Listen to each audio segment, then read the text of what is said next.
Mustang has tremendous appeal in the marketplace. It appeals to, Jay Mays, our Group Vice President of Design, likes to say that there's two types of Mustang customers, those that are under 30 and those that are over 30. The car is, instantly recognizable as a Mustang. It's fast, it's fun, and most of all, it's attainable. It's within the reach of everybody.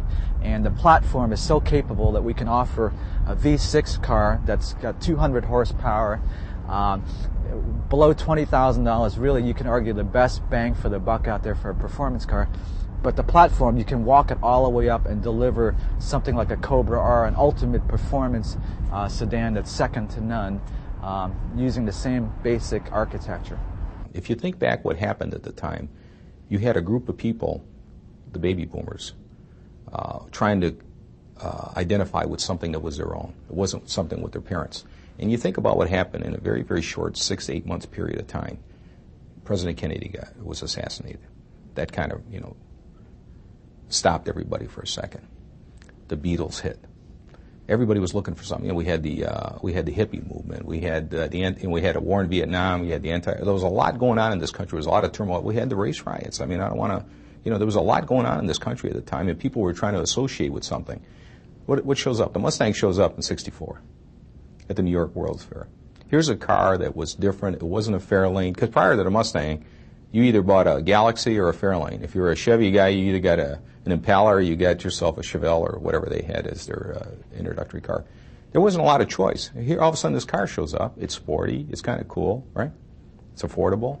The young folks, the baby boomers, everybody jumped on the bandwagon. It wasn't just the guys. It was the guys, the gals. This car crossed gender lines. It crossed age lines. It crossed race lines. Everybody jumped on the bandwagon. A Mustang was a cool car. But it was sort of, it just happened to hit at the right time when the country was ready to embrace something. And the company or the country embraced the Mustang. And guess what? And because Ford was kind of true to its original mission, those people, we've never done anything to disenfranchise them.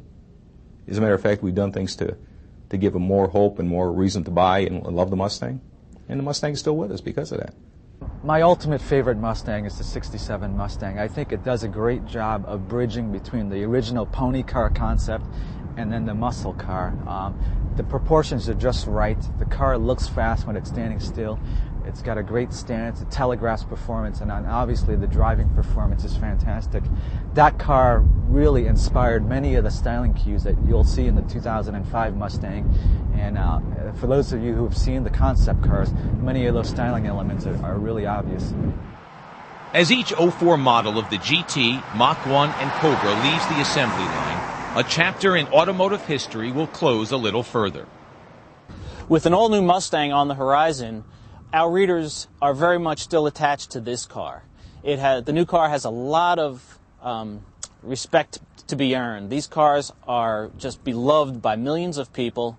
They have so many great characteristics. They're fun to modify. They're fun to drive. They have a personality all their own.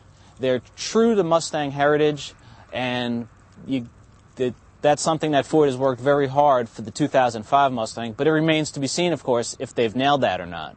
But these cars are just great. An entire performance industry has grown around the Fox and Fox 4 Mustangs, a multi-billion-dollar-a-year industry for people who want to personalize their Mustangs, make them exactly the way they want them. Has Ford saved the best for last? That's what muscle Mustangs and fast Fords will find out today.